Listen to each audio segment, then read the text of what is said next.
I never saw it coming. At 11 years old, my world shattered with a single conversation. Mom and Dad sat me down in our living room, their faces serious. "Dakota, we need to talk," Dad began, his voice unnaturally steady. I remember thinking, this can't be good. My stomach twisted into knots. Mom took a deep breath.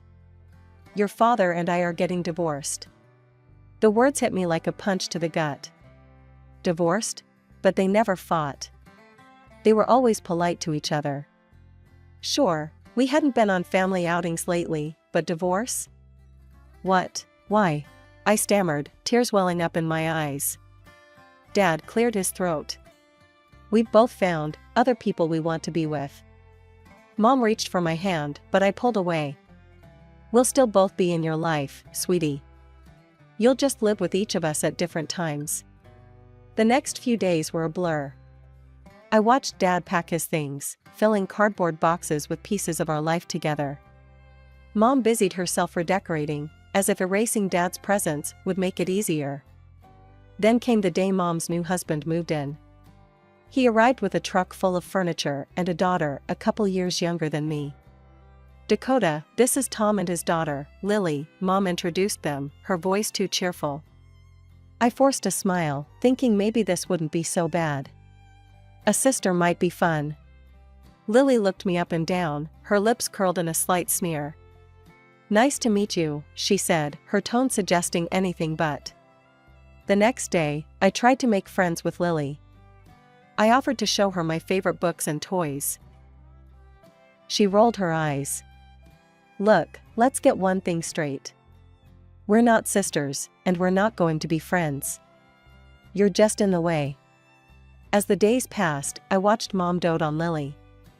She bought her new clothes, praised her constantly, and even gave her some of my old toys.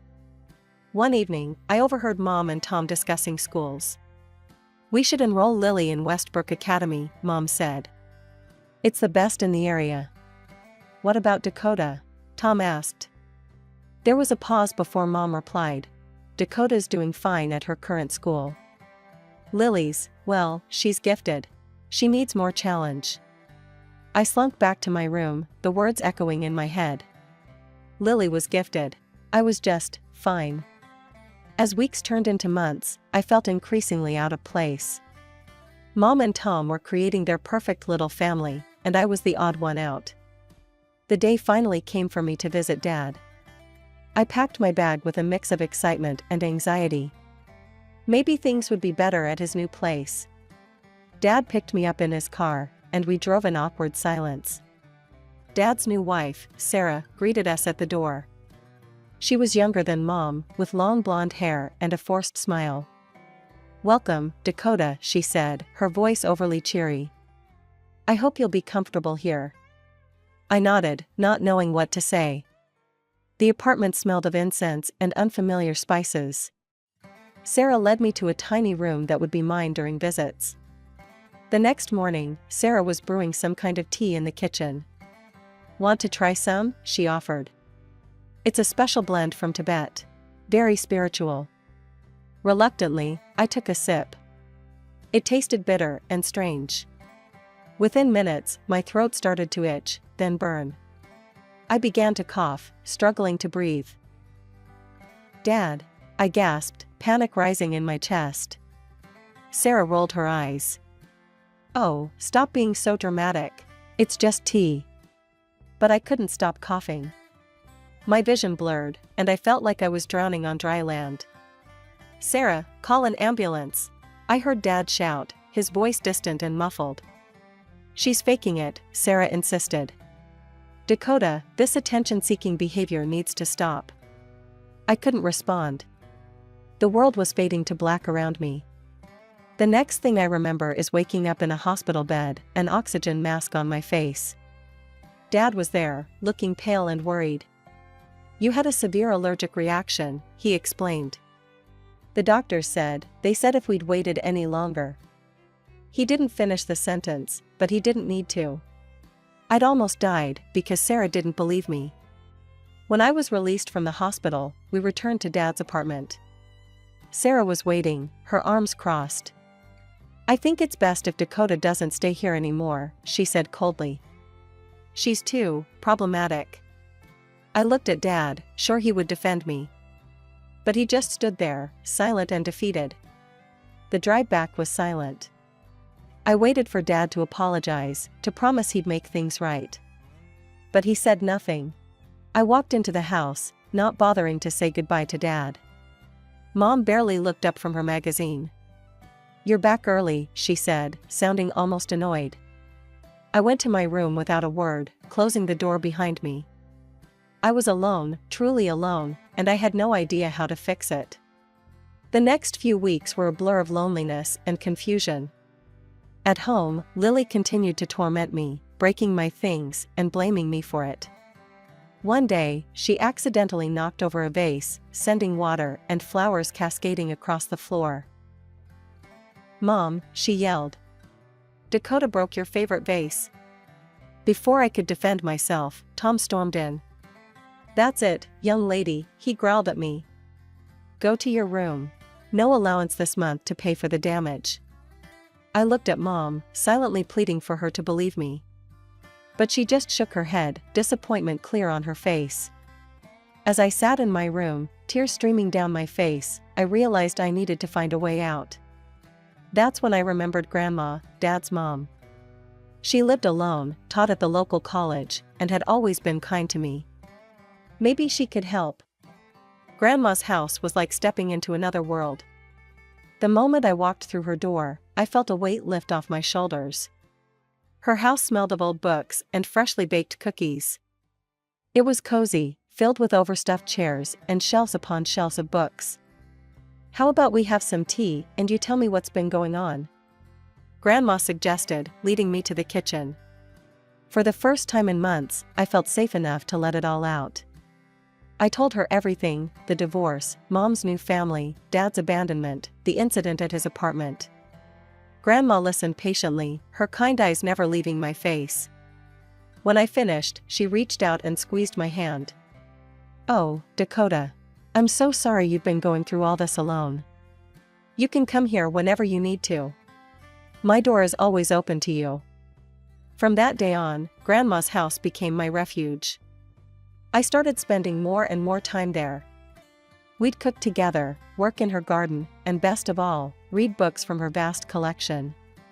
One evening, as we sat in her study, Grandma asked, "How are your grades, Dakota?" I shrugged. Okay, I guess. Mom's more focused on Lily's schoolwork these days. Grandma's eyes narrowed. Well, that won't do. How about I help you with your studies? And so began our after-school tutoring sessions. Grandma, it turned out, was an amazing teacher. She made even the dullest subjects come alive with stories and real-world examples. As the weeks passed, I found myself staying over at Grandma's more often. At first, it was just weekends. Then it became a few nights a week. Before I knew it, I was practically living there full-time. The strange thing was, neither Mom nor Dad seemed to notice. When I did go home, Mom would ask absently, "Oh, were you at your father's?" And on the rare occasions I saw Dad, he'd assume I'd been with Mom.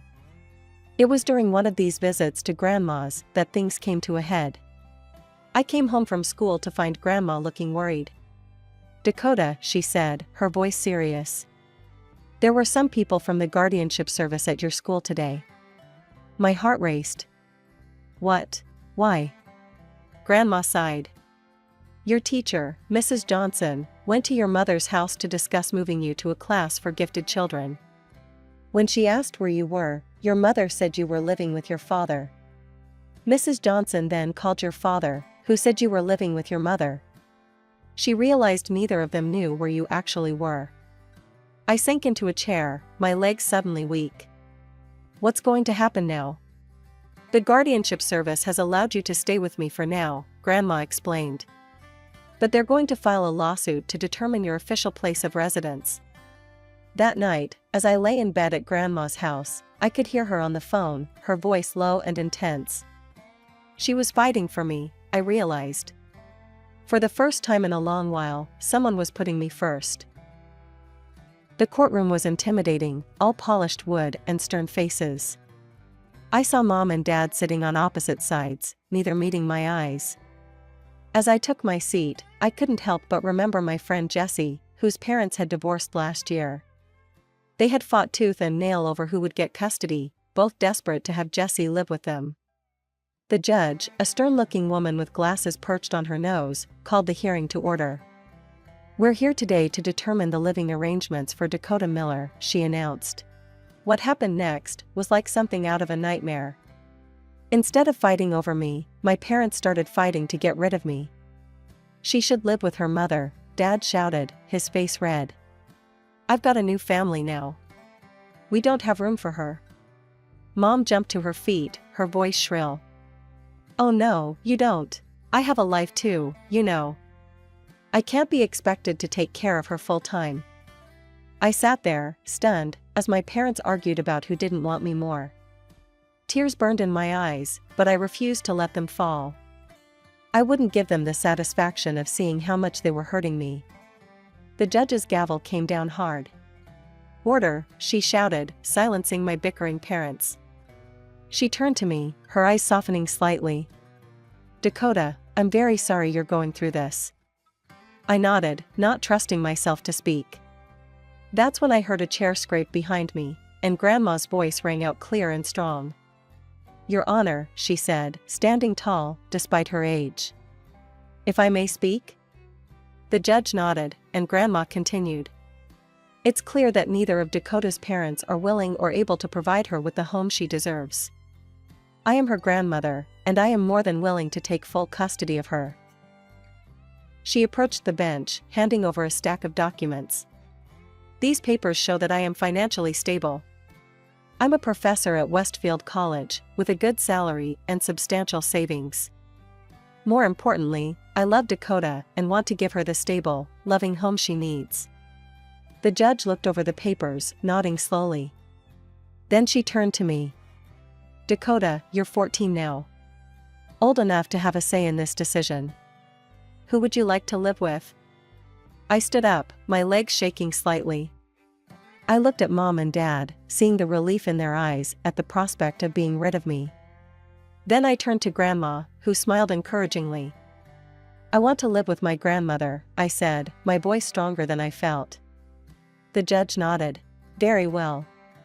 Given the unusual circumstances of this case, and the clear wishes of the child, I'm granting full custody to Mrs. Eleanor Miller, with visitation rights for the parents if they so choose."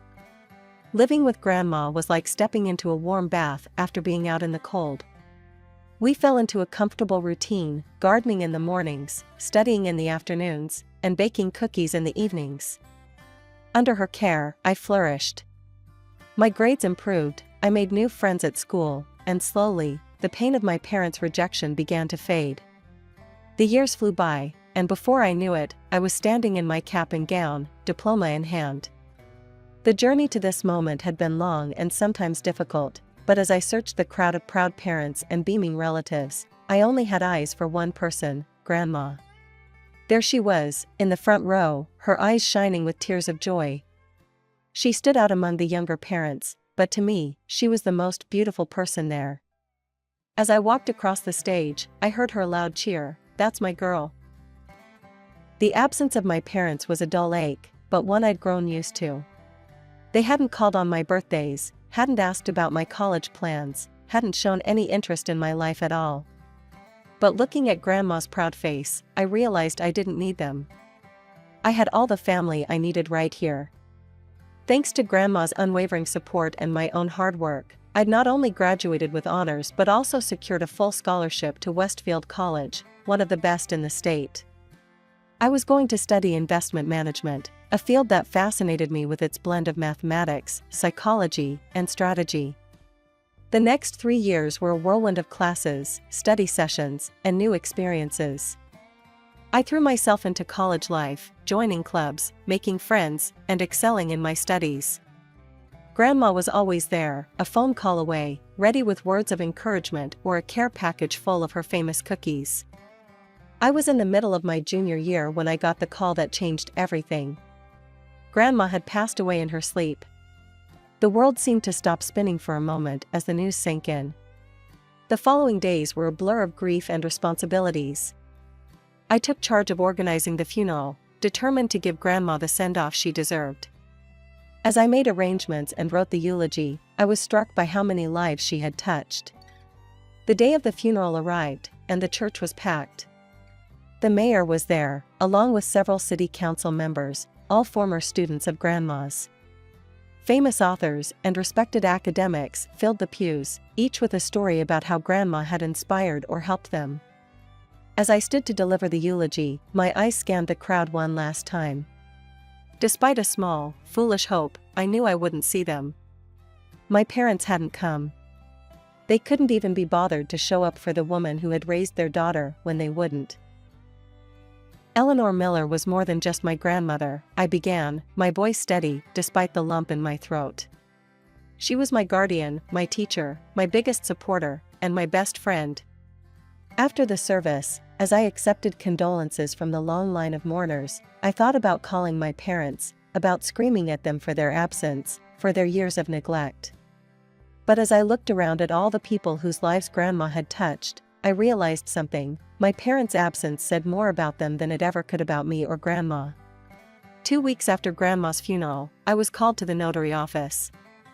As I walked in, my heart skipped a beat.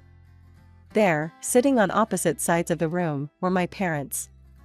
They nodded curtly at me, not even bothering to ask how I'd been. The air was thick with tension and unspoken words. The notary, a balding man with kind eyes, cleared his throat. "Shall we begin?" he asked, looking around the room. As he started reading Grandma's will, I felt a sense of unreality wash over me. To my beloved granddaughter, Dakota Miller, I leave my entire estate, including my house and all my savings, amounting to $1 million. The room fell silent for a moment, then erupted into chaos. "What?" my father shouted, his face turning red. "That's impossible. I'm her only son. She can't just leave everything to Dakota." My mother chimed in, her voice shrill. "Surely there's some mistake. Eleanor could have at least left something for us. We're family too." I sat there, stunned. $1 million and the house? It was more than I could have ever imagined. The notary raised his hand, silencing my parents. "There's more," he said. Mrs. Miller left a letter to be read at this time. He pulled out an envelope and began to read. "My dearest Dakota, if this letter is being read, it means I'm no longer with you. But please know that my love for you extends beyond this life. You are the daughter of my heart, the only one who truly cared for me in my final years. To my son and his ex-wife, I am deeply disappointed in the way you abandoned Dakota. A child is a blessing, not a burden to be cast aside when inconvenient. Your actions have shown me that you do not deserve to benefit from my life's work. I know this decision may upset you, but it is final and legally binding. Dakota, use this inheritance wisely. Build the life you deserve, the life I always knew you could have. All my love, Grandma." The room fell silent again, but only for a moment. Then my parents turned to me, their eyes suddenly friendly, their voices honey-sweet. "Dakota, sweetie," my mother cooed. "Surely you'll share some of this with us? We're family, after all." My father nodded eagerly. Yes. Let's discuss this reasonably. We can come to some sort of arrangement." But I was already walking towards the door. "Thank you for your time," I said to the notary. "I'll be in touch about the necessary paperwork." As I walked out, I could hear my parents' angry shouts behind me. But for the first time in years, their words couldn't touch me. Grandma had given me more than just money and a house. She'd given me the strength to stand on my own, to face the world without flinching. A few days after the will reading, my phone rang. I wasn't surprised to see my mother's number on the screen. With some hesitation, I answered. "Dakota, sweetie," my mother's voice was syrupy sweet. "It's been so long. We miss you terribly. Won't you come for dinner?" I almost laughed at the absurdity of it. Years of silence, and now suddenly they missed me? But curiosity got the better of me. I agreed to come. The next evening, I found myself standing on the porch of my childhood home, a place that now felt alien to me. My mother opened the door, her face arranged in a mask of maternal joy. I noticed the tears in her eyes, carefully crafted for maximum effect. Tom, her husband, and Lily, my stepsister, stood behind her, pasting on smiles that didn't quite reach their eyes. Throughout dinner, the conversation was strained. My mother kept bringing up how difficult things had been lately. "The house is just falling apart," she sighed dramatically. "The roof needs replacing, the plumbing is a nightmare. And poor Lily, she so wants to go to a good college, but with our finances." I pretended not to notice the pointed looks and unsubtle hints. I asked about their lives, their work, feigning interest as they stumbled through responses, clearly unprepared for actual conversation. Finally, my mother turned to me, her eyes wide with faux concern. "And you, Dakota? How have you been? What have you been up to all these years?" I smiled, deciding to test her. "Oh, I've been doing well. I'm in my final year of college now. By the way, do you know where I'm studying or what I'm studying for?" The color drained from her face. Tom and Lily shifted uncomfortably in their seats. Well, that is," my mother stammered. "It's okay, Mom," I said, my voice calm but firm. "You don't need to pretend. I know you're not interested in me. You're interested in my inheritance." The facade crumbled instantly. My mother's face contorted with anger and embarrassment. Tom started to protest, while Lily muttered something under her breath. "Now, Dakota," my mother began, her voice hard. "That's not fair. We're family. We're just trying to reconnect." "No," I cut her off, standing up. "We're not family. Family doesn't abandon each other. Family doesn't ignore each other for years and then only reach out when there's money involved." I walked towards the door, their protests falling on deaf ears. As I walked out into the cool evening air, I heard their shouts behind me. But I didn't look back. With each step, I felt lighter, freer. A few days after the disastrous dinner with my mother, I found myself standing at my father's doorstep. The house was smaller than I remembered, the paint peeling in places. My father answered the door, his face a mixture of surprise and forced warmth. "Dakota," he said, ushering me in. "It's good to see you." Inside, I met my stepmother, Sarah. Her smile was brittle as she greeted me. "Welcome, Dakota. It's been so long."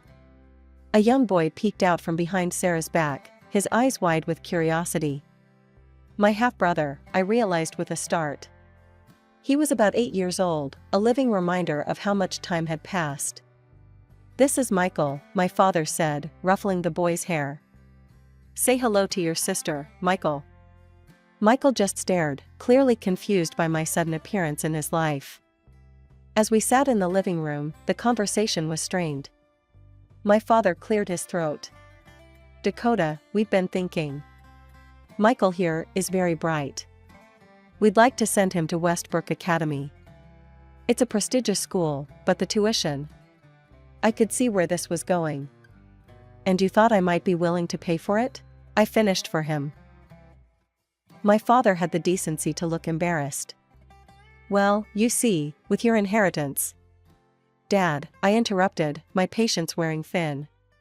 "Why are you only remembering me now? Why didn't you call on my birthdays? Or when I graduated high school? Or started college?" Before my father could answer, Sarah jumped in, her voice sharp. "Now listen here, young lady. We're family. You're obligated to help us. If you don't, we'll take you to court and demand our share." I couldn't help it, I laughed. "Actually," I said, once I'd composed myself, "according to the law, we're not family. You both abandoned me. Grandma was my legal guardian. You have no claim to anything." The color drained from their faces, replaced quickly by anger. My father started to sputter, but I was already heading for the door. As I left, I caught Michael's eye one last time. He looked confused and a little sad. I felt a pang of sympathy for him. None of this was his fault.